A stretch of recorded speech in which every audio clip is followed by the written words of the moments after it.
काय आज जाहीर होणार किंवा या प्रश्नांकडे लक्ष देणार? नाही, जाहीर काय, आम्ही आता मेडिकल कॉलेजचं भूमिपूजनच या ठिकाणी केलं आणि आपल्याला माहिती आहे की किती अडचणीतनं ते मेडिकल कॉलेज तयार झालं, ते कशा प्रकारे ऍक्च्युली अमान्य करण्यात आलं होतं. मग आपण केंद्र सरकारकडे पुन्हा गेलो, केंद्र सरकारला ते समजवलं, त्याचं पुन्हा इन्स्पेक्शन केलं, त्याला नंतर निधी आपण उपलब्ध करून दिला.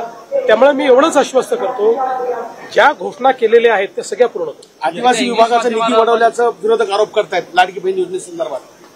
पहिल्यांदा तर मी सांगतो की अशा प्रकारचा जो काही आरोप आहे हा पूर्णपणे खोटा आहे, अतिशय चुकीचा आहे. अर्थसंकल्पाची पद्धती ज्यांना समजत नाही अशी मंडळीच असा आरोप करू शकतात. आपल्याला कल्पना आहे की नियम काय आहे, तर नियम असा आहे की आपल्या अर्थसंकल्पामध्ये आदिवासींच्या लोकसंख्येप्रमाणे आदिवासींकरता आणि अनुसूचित जातीच्या लोकसंख्येप्रमाणे अनुसूचित जातीकरता निधी राखीव ठेवावा. आणि हा निधी राखीव ठेवताना त्यातला जास्तीत जास्त निधी हा वैयक्तिक लाभाच्या योजनांकरता राखीव ठेवला पाहिजे आणि मग काही स्पेसिफिक इन्फ्रास्ट्रक्चर करता ठेवला पाहिजे.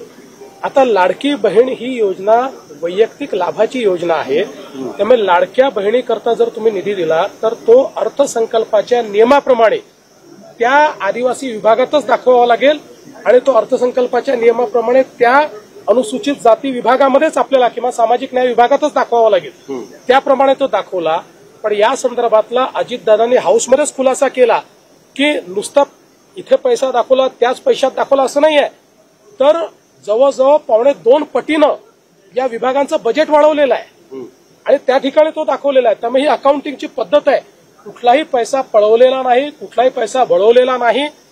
ज्यांना हे समजत नसेल त्यांनी माझ्याकडे यावं, मी त्यांना अर्थसंकल्पाची, कारण मी पुस्तक लिहिलं आहे अर्थसंकल्प कसा वाचायचा, त्यामुळे अर्थसंकल्पामध्ये अकाउंटिंगची सिस्टीम काय आहे हे मी समजावून सांगेल. नियमामध्ये अशा प्रकारची तरतूद तिथेच दाखवावी लागते, ती योग्य प्रकारे दाखवलेली आहे. त्यामुळे यात कुठली बनवाबनवी नाही, यात कुठली फसवाफसवी नाही, हे स्पष्ट मी करू इच्छितो.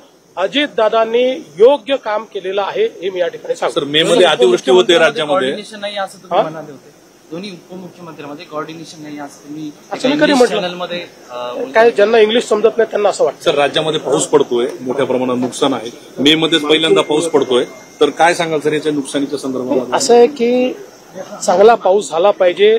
चांगला पाऊस झाला तर शेतकऱ्याचं भलं होतं. चांगला पाऊस झाला तर खरीपालाही फायदा होतो, रबीलाही फायदा होतो आणि अगदी उन्हाळी पिकापर्यंत पाणी पुरतं. आणि म्हणून पावसाचं आम्ही स्वागतच करतो. पण हे खरं आहे की अतिवृष्टी झाली आहे, काही शेतकऱ्यांचं नुकसान झालेलं आहे. ज्यांचं नुकसान झालं आहे त्यांना आम्ही त्या ठिकाणी मदत करू. त्याचे ऑलरेडी स्टँडिंग ऑर्डर्स आम्ही दिलेले आहेत आणि यापुढेही आम्ही लक्ष ठेवून आहोत. बघा, शेवटी वातावरणातल्या बदलामुळे मान्सून हा विविध पद्धतीने येतो. म्हणजे समजा 105% मान्सून आला असं आपण ज्यावेळेस म्हणतो, त्यावेळेस अनेकदा त्यातला 50% मान्सून 4 दिवसात येऊन जातो आणि मग त्यातनं शेतीचं मोठ्या प्रमाणात नुकसान होतं. म्हणून मला असं वाटतं की आता या संदर्भात आम्ही लक्ष ठेवून आहोत.